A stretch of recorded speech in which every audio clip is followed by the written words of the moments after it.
Welcome to a fireside reading of David Copperfield. Chapter 30, Part 1, A Loss. I got down to Yarmouth in the evening and went to the inn. I knew that Peggotty's spare room, my room, was likely to have occupation enough in a little while if that great visitor, before whose presence all the living must give place, were not already in the house. So I betook myself to the inn and dined there and engaged my bed. It was 10 o'clock when I went out. Many of the shops were shut and the town was dull. When I came to Omer and Joram's, I found the shutters up, but the shop door standing open. As I could obtain a perspective view of Mr. Omer inside, smoking his pipe by the parlour door, I entered and asked him how he was. Why, bless my soul and life, said Mr. Omer. How do you find yourself? Take a seat. Smoke not disagreeable, I hope? By no means, said I. I like it in somebody else's pipe. What, not in your own, eh? Mr. Omer returned, laughing. All the better, sir. Bad habit for young men. Take a seat. I smoke myself for the asthma. Mr. Omer had made room for me and placed a chair. He now sat down again, very much out of breath, gasping at his pipe, as if it contained a supply of that necessary without which he must perish. I am sorry to have heard bad news. No, that's not Mr. Omer, that's David. I am sorry to have heard bad news of Mr. Barkis, said I. Mr. Omer looked at me with a steady countenance and shook his head. Do you know how he is tonight? I asked. The very question I should have put to you, sir, returned Mr. Omer. But on account of delicacy, it's one of the drawbacks of our line of business. When a party's ill, we can't ask how the party is. The difficulty had not occurred to me, though I had had my apprehensions too when I went in of hearing the old tune. On its being mentioned, I recognized it, however, and said as much. Yes, you understand, said Mr. Omer, nodding his head. We durst do it. Bless you, it would be a shock that the generality of parties mightn't recover to say, Omer and Joram's companies, and how do you find yourself this morning, or this afternoon, as it may be? Mr. Omer and I nodded at each other, and Mr. Omer recruited his wind by aid of his pipe. It's one of the things that cut the trade off from attentions they could often wish to show, said Mr. Omer. Take myself. If I have known Barkis a year to move to as he went by, I've known him 40 years. But I can't go and say, how is he? I felt it was rather hard on Mr. Omer, and I told him so. I'm not more self-interested, I hope, than another man, said Mr. Omer. Look at me. My wind may fail me at any moment, and it ain't likely that to my own knowledge I'd be self-interested under such circumstances. I dare say it ain't likely in a man who knows his wind will go when it does go, as if a pair of bellows was cut open, and that man a grandfather, said Mr. Omer. I said, not at all. It ain't that I complain of my line of business, said Mr. Omer. It ain't that. Some good and some bad goes, no doubt, to all callings. What I wish is that parties were brought up stronger-minded.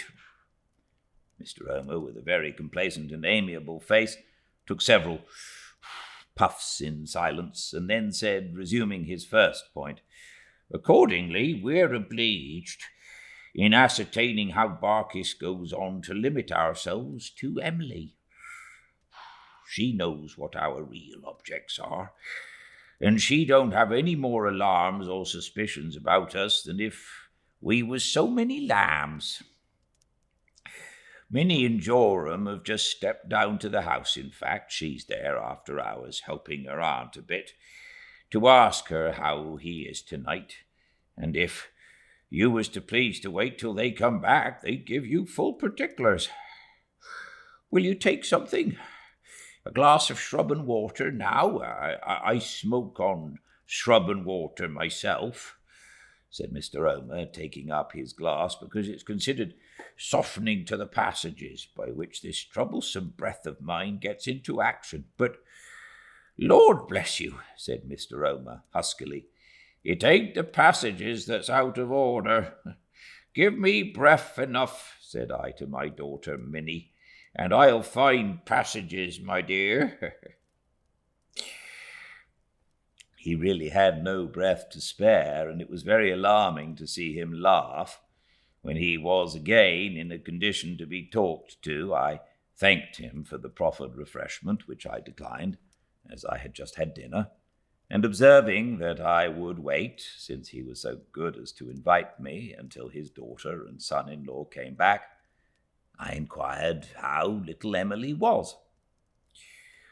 Well, sir, said Mr. Omer, removing his pipe that he might rub his chin, I tell you truly, I shall be glad when her marriage has taken place. Why so? I inquired. Well, she's unsettled at present, said Mr. Omer. It ain't that she's not as pretty as ever, for she's prettier. I do assure you she is prettier. It ain't that she don't work as well as ever, for she does. She was worth any 6, and she is worth any 6. But somehow she wants heart. If you understand, said Mr. Omer, rubbing his chin again and smoking a little, what I mean in a general way by the expression. A long pull and a strong pull and a pull altogether, my hearty's hurrah. I should say to you that was, in a general way, what I miss in Emily. Mr. Omer's face and manner went for so much that I could conscientiously nod my head as divining his meaning. My quickness of apprehension seemed to please him, and he went on, Now, I consider this is principally on account of her being in an unsettled state, you see. We have talked it over a good deal, her uncle and myself, and her sweetheart and myself, after business, and I consider it is principally on account of her being unsettled. You must always recollect of Emily, said Mr. Omer, shaking his head gently, that she's a most extraordinary, affectionate little thing. The proverb says you can't make a silk purse out of a sow's ear. Well, I don't know about that. I rather think you may, if you begin early in life. She has made a home out of that old boat, sir, that stone and marble couldn't beat. I'm sure she has, said I. To see the clinging of that pretty little thing to her uncle, said Mr. Omer, to see the way she holds on to him tighter and tighter and closer every day is to see a sight. Now you know there's a struggle going on when that's the case. Why should it be made a longer one than is necessary? I listened attentively to the good old fellow and acquiesced with all my heart in what he said. Therefore I mentioned to them, said Mr. Omer in a comfortable, easy-going tone, this. I said, now, don't consider Emily nailed down in point of time at all. Make it your own time. Her services have been more valuable than was supposed. Her learning has been quicker than was supposed. Omer and Joram can run their pen through what remains, and she's free when you wish. If she likes to make any little arrangement afterwards, in the way of doing any little thing for us at home, very well. If she don't, very well still. We're no losers anyhow. For don't you see, said Mr. Omer, touching me with his pipe, it ain't likely that a man so short of breath as myself, and a grandfather too, would go and strain points with a little bit of a blue-eyed blossom like her. Not at all, I am certain, said I. Not at all, you're right, said Mr. Omer. Well, sir, her cousin, you know it's a cousin she's going to be married to. Oh, yes, I replied, I know him well.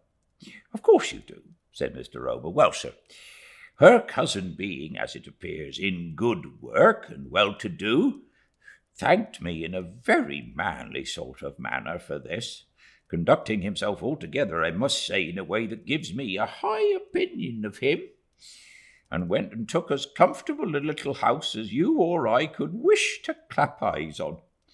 That little house is now furnished right through, as neat and complete as a doll's parlour.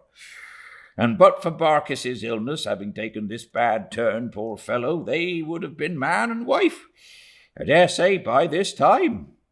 As it is, there's a postponement. And Emily, Mr. Omer? I inquired. Has she become more unsettled?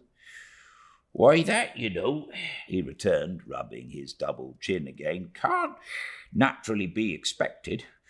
The prospect of the change and separation and all that is, as one may say, close to her and far away from her, both at once.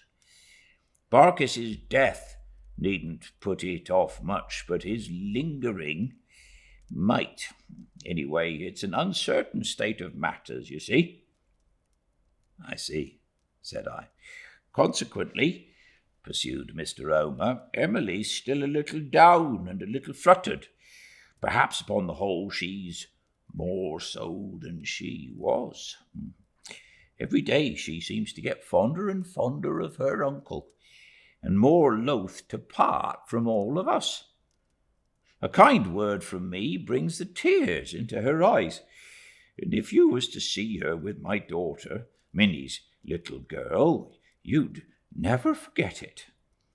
Bless my heart alive, said Mr. Omer, pondering, how she loves that child. Having so favourable an opportunity, it occurred to me to ask Mr. Omer, before our conversation should be interrupted by the return of his daughter and her husband, whether he knew anything of Martha. Ah, he rejoined, shaking his head and looking very much dejected. No good. A sad story, sir, however you come to know it. I never thought there was harm in the girl.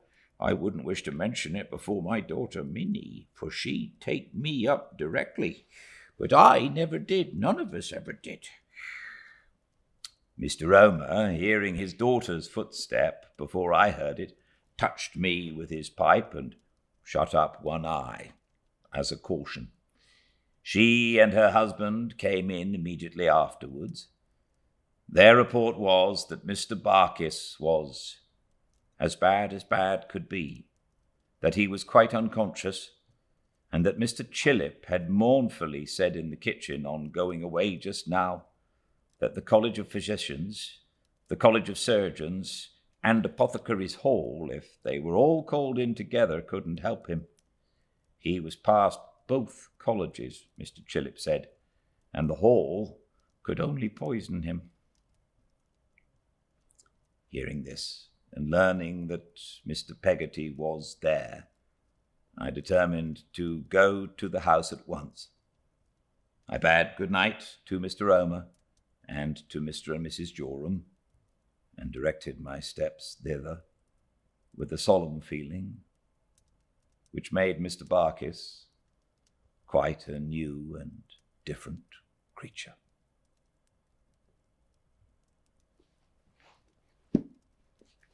Thanks so much for joining me. I very much look forward to seeing you, not tomorrow, the day after. I'm not going to be able to read tomorrow, but I'm going to read on Monday at 5 Pacific, live at Fireside Reading on Instagram, and we'll finish this chapter. And all the chapters are uploaded to the YouTube channel Fireside Reading, along with the synopsis, if you can't catch the reading, that you can catch up and find out what happened, if you don't have time to read the whole thing. All right, I hope you have a lovely rest of your weekend. And until I see you again on Monday, please stay very well. Good night.